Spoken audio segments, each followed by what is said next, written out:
For small businesses with global aspirations, as we were just discussing, breaking into international markets can be daunting.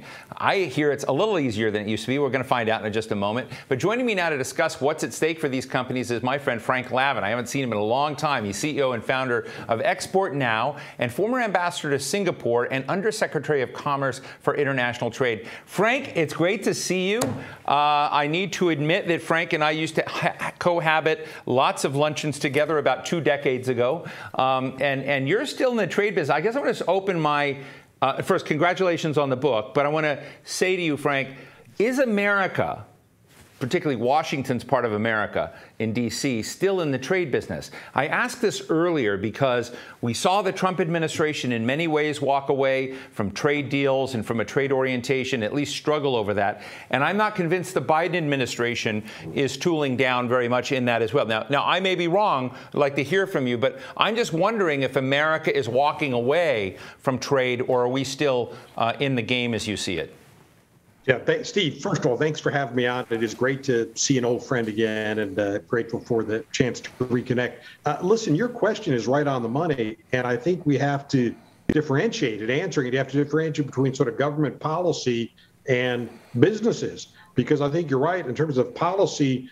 Government leadership, U.S. leadership over the last 5 or 10 years has really lost much of its appetite for trade initiatives.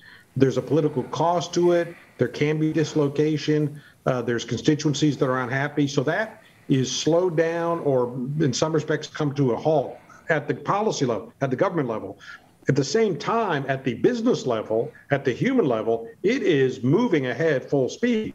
Companies are growing and exporting and entering new markets and selling more and do more overseas, unlike ever before. So we've got a little bit of a paradox going on. Trade has never been more important to the U.S. economy, but we're not seeing much in the way of formal initiatives out of Washington, D.C. So what do you think is going on? Because I talked to Amy Palouse a minute ago, right? So she's got Emily's Nuts, and that's a company I didn't know. But I know that she's in Tmall in China. Or you go to IKEA, an IKEA Swedish company. But you can go into a website in China, actually is an Alibaba site, but you can go in and you can walk through the mall digitally as if everything is just like you're walking. And all it has is you don't have the Swedish meatball smell, right there when you're going in. And I'm just sort of saying, God, there's tons of business and market out there, but there are also geopolitical tensions, which I understand.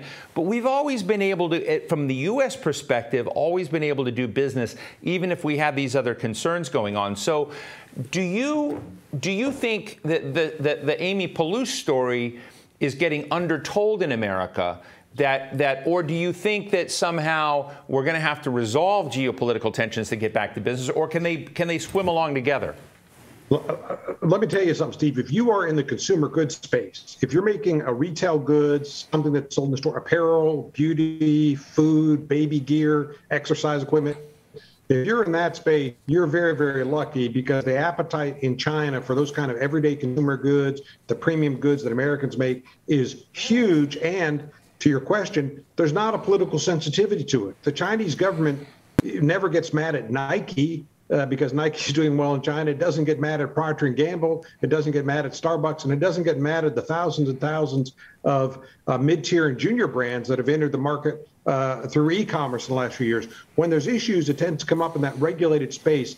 Tech can have some tensions in it. Finance, big finance can have some tensions in it. But consumer goods, during all of the trade of war we've seen over the last few years, there's never any problem with consumer goods. And you'll see American firms have their best year ever in China this year. Now, Frank, when you were Undersecretary of Commerce for International Trade, I just remember your daily deal was steel, was baseball bats, was American automobiles in Japan. I mean, it was like a very different scene. And I just sort of wonder whether today we've somehow leapfrogged out of that, and that the export scene is so much better than it used to be. Am I wrong? It has improved. No question it has improved. Barriers have dropped a lot in the last 10 years or so. But here's the other point, too. When you're in government, let's face it, you've got a job in government to deal with problems. So you have to deal with the most unhappy constituencies in the U.S. And look, a lot of them are really being treated unfairly. So you've got to go to bat for these groups that are being treated unfairly. And so you're dealing with the problems. When you're out of government, just in private business, you're dealing with opportunities. What we say, our little company, is which U.S. brands can sell the most in China and how can I help them sell? So somebody might have a problem someplace else, like steel, but we don't work with steel. We work with consumer goods that are really off to the races in China. How much damage did the Trump sanctions on China do? One of the fascinating pieces, I think it was in Fortune, maybe the Wall Street Journal, that wrote, you're looking at everything from lobsters to, various forms of luxury goods to, commodities and agricultural products, that China was able to replace that supply in lightning speed from other non-U.S. sources. And thus, the impact on them was just nil, but it did harm lobstermen in Maine. It did harm agriculture producers. It harmed, one of the big markets for Maryland agriculture is shipping chicken feet to China. That got blocked at some point. So I guess my question to you is, did those sanctions harm us far more than it did any damage to China? Yeah, look, I've got a general view, which is tariffs are just about never a good idea.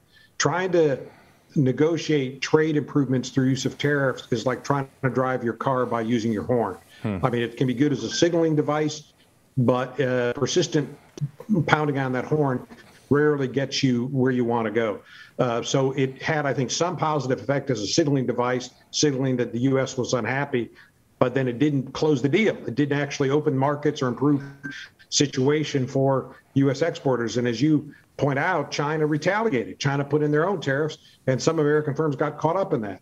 Now, luckily, we're at a different moment right now where we're sort of at a standstill.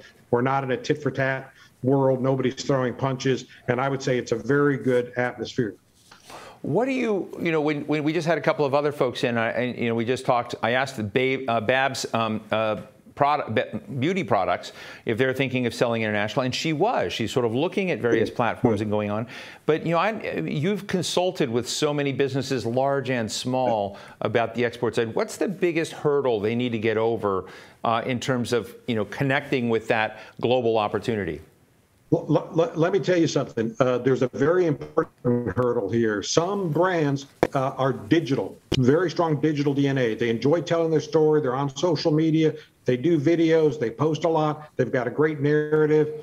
Those brands tend to do very well in China because China is a digital nation, digital consumers. Of course, the material has to be translated and localized, of course. But the point is the company understands it has to court the consumer. It has to communicate with the consumer. You have to allow the consumer to fall in love with you. And we're in this digital moment, Steve, where the consumer expects information. The consumer expects the brand to speak to it directly. Some brands, the beauty brands, tend to be very good at this. Apparel brands tend to be very good at this. Other brands, it's hit and miss.